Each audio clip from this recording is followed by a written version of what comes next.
हाय मोदी जी। राम राम। मेरा कुछ सवाल है, आपसे पूछना चाहता हूँ मैं भी, क्योंकि मैं भी भारत का वासी हूँ और आप भारत के पीएम हैं, तो सवाल पूछने का हक तो बनता है हमारा। क्यों के लिए कि हमको संविधान मिला है, इसलिए। अगर बाबा साहब ने ये संविधान नहीं बनाया होता तो पता नहीं ये भी हक मिलता कि नहीं मिलता, राम जाने।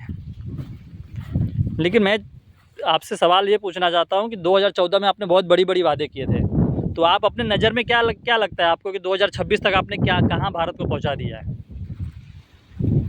और मेरा उन सबसे सवाल है जो इस बड़े बड़े फ्रॉड में आ रहे। नितिन गडकरी जी रोड बनाने का इतना दावा करते हैं, लेकिन उनके रोड कोई चलते ही नहीं है। इथेनॉल ला के पूरे देश की वाट लगा दिया उन्होंने, पॉल्यूशन पूरा फैला दिया। जाके देखो क्या हाल है उधर के लोग जो रह रहे, बेचारे मर रहे। जिसके बच्चे मर रहे उनसे पूछो। आप तो अपने बच्चे के लिए एकदम आँख बंद करके किए जा रहे हो, लेकिन जिसके बच्चे मर रहे उसका क्या। और मेरा ये भी सवाल है कि जब समय बदलेगा, जब इस तरह के जब चीज़ बाहर निकल के आ रही हैं, तो क्या लगता है आप लोग के बच्चों पे कुछ असर पड़ेगा इसका?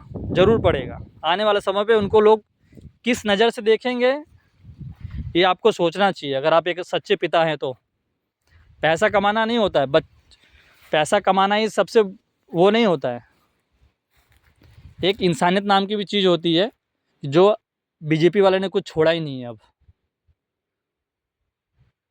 वो कैसी बातें करते हैं वही जानते हैं, उनको ही पता है किस बात को किस तरह से वो करते हैं, वही जानते हैं। उनकी बातें तो मेरे को समझ में ही नहीं आती। बयान ऐसी करेंगे, लेकिन नीचे आके देखो तो मालूम चलता कुछ है ही नहीं, सिर्फ ये बातें ही हैं।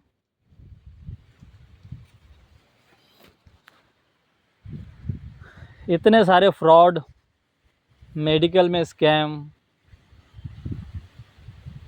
ये सब चीज़ के लिए ही मोदी जी आपको चुन के लाया गया था भारत देश में, कि मतलब आप बेहतर करेंगे। लेकिन आपके राज में तो डबल ट्रिपल हो गया ये सब चीज़ें। कोई भी सरकारी काम में कुछ भी बैलेंस है ही नहीं। इतना तो आप लोग भी सोच सकते हैं ना। इतनी, मैं कैसे कहूँ, मैं तो अभी कुछ बड़ा रिपोर्टर है कुछ हूँ नहीं, बस मैं एक आम नागरिक हूँ और मैं अपनी बातें रखने के लिए बस ये वीडियो बना रहा हूँ कि ये सब कैसे, मतलब आप लोग मैनेज कैसे कर लेते हैं सब। इतने आप लोग के अंदर दिल तो होगा कि सब गलत काम कैसे कर, थोड़ा बहुत चलो समझ में आता है, लेकिन इतना सारा स्कैम कैसे कर लेते हो मालिक आप लोग। मैं तो सोचता हूँ जितने पैसे करप्शन के अगर पूरा इकट्ठा हो जाए तो भारत, उतने ही पैसे से भारत का विकास हो जाएगा। ये बोल के आप आए थे कि मैं सब काला धन लाऊंगा, लेकिन आपके राज में काले धन इतने भर गए कि एक एक नेता के घर पे 400-400, 500-500 करोड़, 1000-1000 करोड़, 15 लाख करोड़ को लेके भाग जा रहे हैं। सब सोचने वाली बात है कि ये सब कैसे आप देख रहे हैं, सुन रहे हैं, लेकिन आप कुछ प्रक्रिया नहीं कर रहे हैं। आपने योगा किया, लेकिन जंतर मंतर के लिए आपने कुछ नहीं बोला। आपका तो देश हित में पहला काम होना चाहिए ना। देश हित में भी काम करते हुए पहले धर्म नहीं आता है। अगर धर्म की बात आप करते हैं हिंदू धर्म की, तो हिंदू धर्म हिंदू धर्म ऐसा धर्म है कि अगर आपने, हिंदू दयालु होते हैं सरकार, इस तरह किसी की चमड़ियाँ नहीं खींच लेते हैं, किसी के घर नहीं तोड़ देते। आज कितने बुलडोजर चलाए हैं आपने, कभी सोचा आपने कितनों का घर टूटा होगा, कितने लोग की रूह कांपी होगी। इसलिए मोदी जी मैं आपको एक सलाह दे रहा हूँ कि कृपया करके आप ये सब थोड़ा कंट्रोल में कीजिए, क्योंकि वैसे भी सत्ता परिवर्तन होने वाला ही है।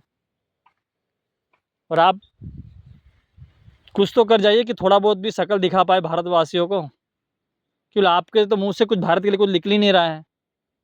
एक आम आदमी किस तरह कमाता है आपको मालूम है? 12-12 घंटा इस धूप में एक मजदूर आदमी किस तरह काम करता है बेचारा।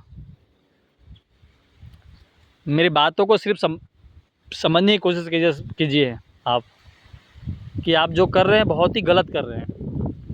जो बच्चे भविष्य में जो जिनको पढ़ना चाहिए वो रोड पे खड़े, बताइए आपको तो पहले ही दिन ही जाके खड़े हो जाना चाहिए कि हाँ चलो आपका प्रॉब्लम सॉल्व होगा।